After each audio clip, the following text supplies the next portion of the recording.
Hey guys, how's going guys? J'espère que vous allez bien. Je suis Herman Ivoirien USC. Alors dans cette énième vidéo, j'aimerais vous parler des 4 bénéfices majeurs quand tu deviens un citoyen américain. Puisqu'il y a beaucoup de personnes qui m'ont dit c'est à peu près la même chose lorsque tu es un résident permanent américain, c'est-à-dire comme moi, je suis un résident permanent à l'instant où je vous parle. J'ai ce qu'on appelle la green card, la carte verte, qui te donne la possibilité de vivre aux États-Unis de manière permanente. Mais aujourd'hui, je vais vous parler des 4 bénéfices que celui qui est ici avec la green card ne peut pas avoir par rapport à celui qui est ici étant donc un citoyen américain, c'est-à-dire la personne qui a appliqué, qui avait la même green card que toi et qui applique pour devenir citoyen américain. Cette personne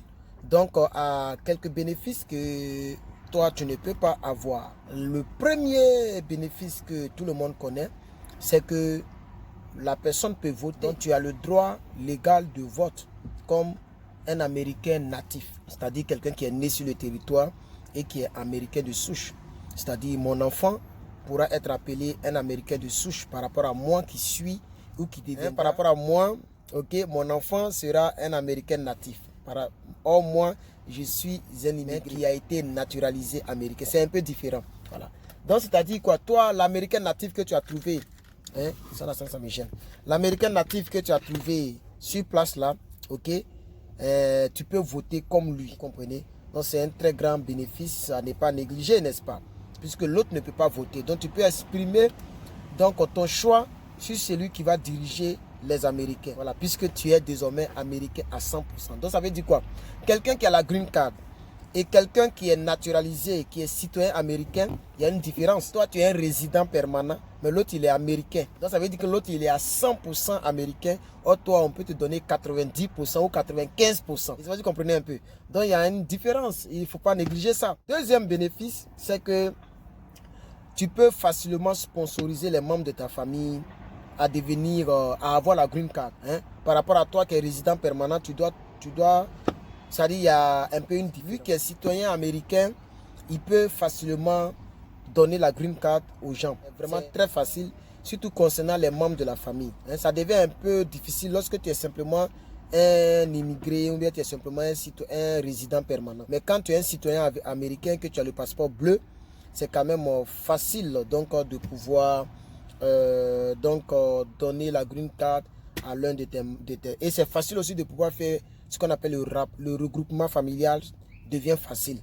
La procédure pour faire venir les gens auprès de toi et après ces personnes bénéficient de la green card, c'est vraiment facile par rapport à celui qui est un simple résident permanent comme moi. Donc c'est très important de chercher à être citoyen américain si vous avez déjà la green card. Là qu'il faut passer. Pour appliquer pour le citizenship, pour le US citizenship, il faut avoir la green card. D'abord, si tu n'as pas la green card, ne cherche même pas à devenir citoyen américain. Voilà. Troisième bénéfice, c'est que ton statut de celui d'un immigré permanent, puisque celui qui a la green card et celui qui a été naturalisé américain, les deux peuvent vivre sur le territoire de manière permanente. Là, il n'y a pas de problème. Voilà, moi je peux vivre sur le territoire de manière permanente, comme celui qui est déjà citoyen américain peut aussi vivre sur le territoire de manière permanente. C'est pourquoi on m'appelle résident permanent. Et ma carte que j'ai, on appelle ça, en anglais on dit, c'est vrai que les gens disent green card, mais c'est pas écrit green card dessus, sur la carte. C'est écrit permanent resident card. Voilà, et c'est mis californien. Donc ça veut dire que je suis un Californien, normalement, de manière permanente. Mais quand je dis que ton statut est sécurisé, qu'est-ce que je veux dire par là? C'est que par rapport à celui qui a simplement la green card que j'ai actuellement et la personne qui est naturalisée américaine, qui a la nationalité américaine, désolé, je suis fatigué, mais bon, il faut que je fasse des vidéos. Je suis un vidéoman, je suis un youtubeur, n'est-ce pas? Il faut que je fasse mon travail. Donc, la différence c'est que l'autre qui a la green card, moi, ma green card, on peut me l'arracher à tout moment. Il suffit que peut-être que je commets, il y a certains crimes, quand tu les commets, je n'ai pas encore fait des recherches dessus pour vous faire sortir les crimes, mais je vais faire un jour. Il y a certains crimes, quand tu fais, on peut t'arracher ta green card et te rapatrier. Ok? Donc, on peut te rapatrier, vous voyez. Donc, c'est le deuxième bénéfice, c'est que si tu es citoyen, On ne peut pas te rapatrier. Tu es déjà citoyen. Donc, le rapatriement devient vraiment très, très difficile. On ne peut pas t'arracher la nationalité. Voilà. On ne peut pas te rapatrier. Mais quand tu as la green card, il y a certains crimes. Quand tu les commets, tu peux perdre ta green card. OK?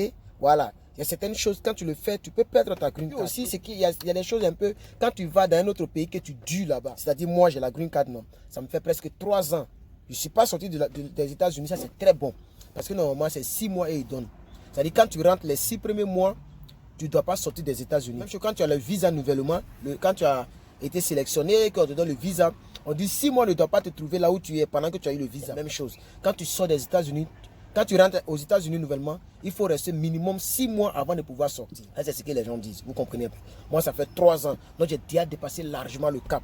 Et durant les 3 ans, je n'ai pas eu un ticket avec la police ici dehors, c'est-à-dire je ne roule pas bêtement. Je n'ai pas été donc interpellé par la police à cause des bagarres, ou blessé un blanc, ou piqué un blanc, si un blanc volé, on m'a attrapé.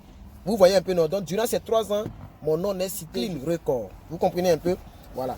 Voilà. Mais s'il y avait des mauvaises choses, on pouvait m'arracher ma green card facilement et rapidement. Vous comprenez? Mais quand tu deviens citoyen, tu es sécurisé. Mais tu es un citoyen. Si par exemple j'ai un problème avec l'état de mon pays, et que les gens viennent venir mettre la main sur moi, mais parce que je suis un citoyen américain, ça va chauffer, vraiment chauffer. Même un résident permanent, mais ces données sont sécurisées. Tu ne peux pas aller à la DMV pour dire je veux l'adresse de Herman Dadje. Toi, tu es qui? Quand il dit ça à un gars qui travaille, un blanc qui est assis, ou même pas un blanc, mais quelqu'un qui est là-bas qui travaille à la DMV, c'est-à-dire ceux qui s'occupent des permis de conduire. Et toi, tu vas vouloir l'adresse d'un individu. C'est seule la police est autorisée avec un mandat pour aller demander ce genre d'informations. Vous pouvez aller au FBI, c'est pas service secret pour demander les informations sur moi. Ils ne vont pas te donner. Même si tu es premier ministre de la Côte d'Ivoire, même si tu es président de la République, mes informations, on peut te donner ça comme ça. Vous comprenez? Voilà. Donc, ton statut est sécurisé. Okay? Tu ne peux pas perdre ta green card. Ton statut est sécurisé et c'est très bon. C'est très bon d'être citoyen américain.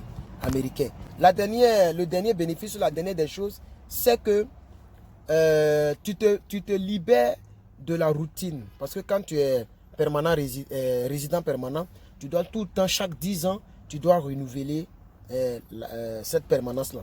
Donc tu dois aller appliquer encore. Et c'est là maintenant on regarde ton sécurité sociale. Voir est-ce que tu es bien, est-ce que tu as un bon témoignage, que tu as une bonne histoire depuis que tu es là. Les 10 ans passés. Si on trouve des traces bizarres, on peut te dire non, on ne te donne pas. Donc il peut y avoir une possibilité de refus de l'État américain de ne pas te donner. Donc c'est risqué.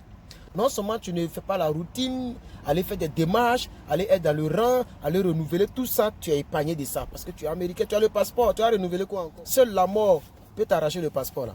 Vous comprenez? Donc je pense que c'est quand même très bien d'éviter toutes ces dépenses. Parce que tu as payé. Je pense que le renouvellement c'est payant. Rien n'est gratuit dans ce monde, je vous le dis tout le temps. Donc peut-être que tu vas payer, ok, à ce qu'on renouvelle, à ce qu'on t'imprime encore une nouvelle carte que tu vas garder à la maison dans les 10 prochaines années. Vous voyez, c'est pas trop. Il est mieux de te libérer de certaines courses, ok, puisque c'est l'essence, c'est la conduite, c'est aller prendre des rendez-vous, c'est appeler, c'est aller, et puis toutes ces routines-là sont écartées, ok. Voilà. Quand tu es citoyen américain aussi, j'ai même oublié ça. Quand tu voyages, je peux même dire 5 bénéfices. 5e, c'est que quand tu es à l'extérieur des frontières des États-Unis, il y a un certain respect que l'autre pays va t'accorder. Les policiers français, si je suis en France, ne peut pas se jouer au jouave par rapport à si je n'ai pas la nationalité américaine et que j'ai seulement la green card. Ça veut dire que je suis ivoirien seulement. Je ne suis pas américain. Je suis résident permanent américain, mais je ne suis pas américain. J'espère que vous comprenez un peu. Donc le respect sera différent. S'ils voient mon passeport, c'est-à-dire quand j'arrive en France, je peux choisir le passeport ivoirien ou choisir le passeport américain. Vous savez que ça ne chauffe pas. Je vais vouloir faire sortir le passeport américain pour éviter les ennuis et pour imposer le respect des policiers qui vont me... Voilà. Donc quand je monte, ils ne vont pas chercher à savoir si je suis un Américain natif ou si je suis un Américain immigré de la Côte d'Ivoire. Ça, ce n'est pas leur problème. Quand ils voient United States of America, ils vont m'accorder le même respect qu'ils accordent à un Américain blanc. Donc ça aussi, c'est un avantage. Ou bien, donc je devais mettre même les 5 bénéfices. Donc je vais mettre dans le titre les 5 bénéfices. Voilà, donc ça impose le respect hors des frontières. Même si j'arrive en Côte d'Ivoire, que je vais à l'ambassade, je ne suis pas obligé de montrer mon passeport ivoirien. Voilà. Je peux montrer mon passeport américain et faire mes courses avec ça. Retirer mon argent avec mon passeport américain. Faire mes courses de l'État de Côte d'Ivoire avec mon passeport américain. Ok? Voilà. Mais avec mon accent, on saura que je suis ivoirien. Et puis c'est facile quand tu montres le passeport ivoirien. J'espère, je pense. même si la politique en Côte d'Ivoire est vraiment bizarre. Donc, voici 5e bénéfice encore. Il y a le respect que ça t'impose. Si tu arrives en Chine, on te respectera. Si tu arrives dans tous les pays, ils vont te respecter par rapport à ton passeport bleu, vert, vert, rouge que tu avais, tout ça. Donc, c'est un peu ça. Et avec ce passeport, tu peux voyager dans plusieurs pays dans le monde. Mais je pense qu'avec la Green Card, tu peux aussi voyager dans plusieurs pays. Voilà, donc là, mais c'est le respect que je voulais ajouter. Ça fait 11 minutes ou 10 minutes, je ne sais pas. Bon, ça fait 11 minutes, mais dans le montage, ça va réduire le temps. Je suis un peu fatigué. Merci beaucoup d'avoir suivi donc, cette vidéo. Voilà, on est ensemble. Et puis, je pense que cette vidéo vous aura renseigné sur certaines choses. Donc, merci beaucoup. Portez-vous bien. C'était Herman Ivoirien USA. Vous-même, vous savez, ça ne chauffe pas. À la prochaine, je vais aller me reposer maintenant. On va finir cette journée en se reposant. Portez-vous bien et que mon Dieu vous bénisse. Et puis, à la prochaine. Bye bye. Peace and love. Big up.